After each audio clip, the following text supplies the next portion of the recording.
et salut à toi, j'espère que tu vas bien. Aujourd'hui, on se retrouve dans un nouvel épisode du podcast Nourris ta santé. Et aujourd'hui, j'avais envie de parler du sel et de pourquoi est-ce que le sel est super important quand on fait du sport, mais aussi pour la population générale qui ne fait pas forcément beaucoup de sport dans la semaine. Et j'avais envie de mettre un accent sur ça puisque le sel, généralement, on en parle d'un point de vue négatif, on dit qu'on mange trop de sel. Et parfois, ça arrive que certaines personnes, et notamment des personnes qui font pas mal de sport,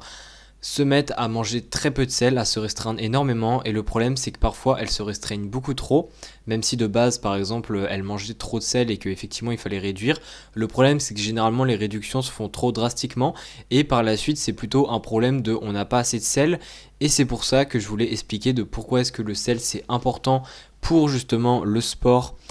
et la santé aussi de manière générale, et un petit peu t'expliquer tout ça en introduisant d'autres sujets que je pense je vais plutôt expliquer dans d'autres épisodes, c'est-à-dire tout ce qui est boisson d'effort, avec du sel, avec des sucres, j'en ai déjà parlé dans certains épisodes, mais là j'ai envie de refaire un épisode vraiment sur la stratégie un petit peu de comment faire ta boisson d'effort selon le sport que tu pratiques, selon le type de séance que tu fais, pour que tu puisses avoir une boisson d'effort adaptée à ta pratique, à ton intensité. Donc on démarre tout de suite. Alors déjà le sel,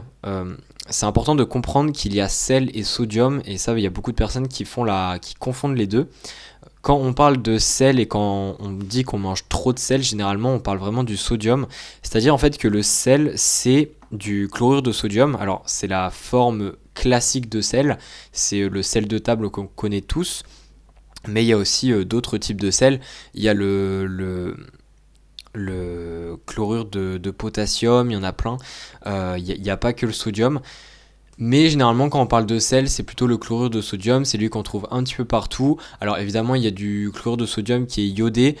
ça se fait de plus en plus dans les magasins, il y en a même certains qui sont fluorés, enfin bref. Mais en tout cas de base, ce qui est dans le sel et ce qui constitue le sel qu'on connaît tous et ce qui est principalement présent dans nos aliments, c'est vraiment le chlorure de sodium, c'est-à-dire du chlore, du chlorure et du sodium, et justement c'est le sodium qui généralement pose problème, ou du moins c'est de celui-là qu'on parle quand on dit qu'on mange trop de choses, etc. Donc le sodium en fait, quand on en mange de trop, il faut savoir que le sodium représente 40% du chlorure de sodium, pardon. C'est-à-dire que si tu manges 1 gramme de sel, donc de chlorure de sodium, tu consommes environ 400 mg de sodium. Et au bout d'un moment, consommer trop de sodium, quand on va au-dessus des 2500 mg de sodium par jour environ, ce qui peut ramener à peu près à 6 grammes de sel par jour, donc quand on arrive au-dessus de 6 grammes de sel par jour, c'est généralement ici où on est quand même sur une consommation qui est trop élevée de sel, et c'est là où ça peut être problématique. Le fait que on dit que c'est problématique, c'est bien, mais le problème c'est qu'on oublie que certaines populations ne sont pas concernées, ou du moins certaines populations ont besoin de plus de sel que d'autres, et notamment pour justement le sport de haut niveau, où les besoins en sel sont beaucoup plus élevés, puisqu'il y a tout ce qui est transpiration, il y a tout ce qui est effort sportif, il y a faire un effort sous par exemple une forte chaleur, faire un effort qui est long, faire un effort qui est intense, et tout ça, ça amène en fait de la transpiration, et c'est surtout la transpiration en fait qui va faire que les besoins en sodium vont augmenter. Alors évidemment il y a d'autres choses qui peuvent aussi faire augmenter les besoins en sodium, notamment au niveau de l'excrétion du corps, mais autre que via la sueur, mais ça ça peut être parfois certaines pathologies, mais je vais pas parler de ça ici. Ici je parle surtout du sport, et du coup ici ce qui nous intéresse c'est surtout tout ce qui est en fait sueur. Et il faut savoir que déjà par la sueur, il y a certains sportifs en 1 heure d'effort qui peuvent suer entre 0,5 et 2 litres de sueur, et il faut savoir que dans cette sueur en fait on peut très vite retrouver, et on peut très vite parler de grammes de sodium d'extrait. Et c'est pour ça en fait qu'on peut très vite tomber dans un état qu'on appelle l'hyponatrémie, que je pense les personnes qui font des sports d'endurance connaissent très bien, qui est le fait qu'on n'a pas forcément pas assez d'eau dans le corps, mais par contre on n'a plus assez de sodium dans le sang, et ça fait en fait que vu qu'on n'a pas assez de sodium par rapport à l'eau qu'on a dans le corps, eh bien ça va créer des problèmes au niveau de l'équilibre hydrique du corps, et ça peut très vite mener à de gros symptômes, à de grosses répercussions aussi. C'est quelque chose qui est mortel si on n'agit pas comme il faut, et c'est pour ça que c'est super important de garder de bons taux de sodium, puisque si on a de mauvais taux de sodium et que derrière on fait quand même en sorte d'avoir une bonne hydratation, imaginons, eh bien ça va être encore un problème, puisque l'idée c'est de réaugmenter les taux de sodium pour que ça soit en équilibre avec tout ce qui est hydratation, tout ce qui est quantité d'eau qu'on a dans le corps, pour que notre organisme puisse bien fonctionner, puisque effectivement le sodium, lui, il joue un rôle clé dans tout ce qui est équilibre hydrique avec le potassium, c'est-à-dire que le sodium, généralement, on a tendance à dire qu'il retient l'eau dans le corps. C'est un petit peu vulgarisé, mais c'est l'idée qu'il faut retenir. Et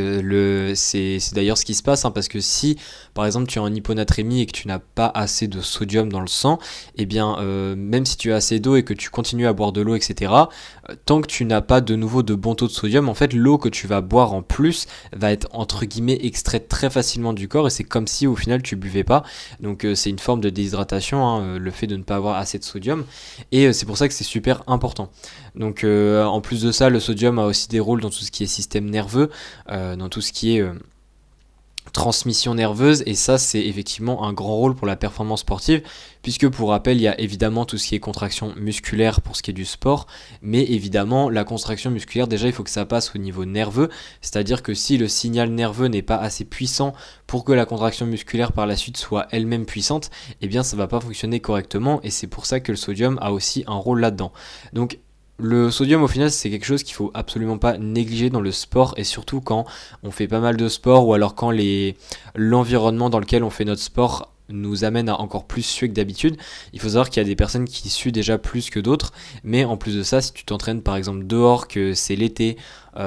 et que tu fais un effort très intense qui fait que tu transpires encore plus rapidement, c'est par exemple certains signes qui peuvent t'alerter déjà, juste en écoutant cet épisode, que tu es possiblement quelqu'un qui a besoin de beaucoup plus de sodium en fait que la moyenne des gens, et c'est pour ça que juste te limiter ou alors te restreindre en sel, c'est peut-être une mauvaise idée. Alors évidemment on peut pas connaître avec exactitude nos besoins en sodium, mais on peut quand même essayer de les estimer par rapport à justement nos séances de sport, etc. Et c'est pour ça, encore une fois, et c'est vraiment l'idée de cet épisode, c'est de te dire que ces fameux 6 grammes de sel par jour, ces fameux 2500 mg que beaucoup de personnes disent, 2500 mg de sodium par jour, ne sont probablement pas adapté pour beaucoup de sportifs selon le sport pratiqué, et ça c'est super important, puisque si on veut éviter l'hyponatrémie, il faut évidemment consommer suffisamment de sel dans l'alimentation, et c'est pas en se restreignant, c'est pas en enlevant toutes les sources de sel que on va régler le problème, et justement ça peut très vite poser problème, puisque l'hyponatrémie est à la fois dangereuse, et évidemment ça va aussi poser un gros problème au niveau de tes performances sportives. Donc c'est vraiment un petit peu le message que je voulais faire dans cet épisode. Je compte faire des épisodes sur tout ce qui est boisson d'effort, donc ici je vais pas parler de comment faire sa boisson d'effort, combien de sel mettre dedans. Je pense que ça en vaut un épisode. Après généralement au niveau du sel dans les boissons d'effort, c'est pas des énormes quantités non plus, ça se parle surtout en quelques grammes vraiment. Ça dépend encore une fois de l'effort qui t'attend, de la durée, de l'intensité, de l'environnement dans lequel tu le fais, etc. Mais ça, encore une fois, j'en parlerai dans un autre épisode. En attendant, si tu veux aller plus loin au niveau de comment faire tes repas autour de tes séances de sport pour que tu puisses améliorer tes performances sportives, je t'invite à cliquer sur le lien dans la description pour télécharger gratuitement un PDF qui va t'expliquer tout ça, donc c'est-à-dire le pré-workout, le post-workout, comment les structurer pour optimiser tes performances. Et sinon on se dit à la prochaine pour un nouvel épisode. Allez, ciao.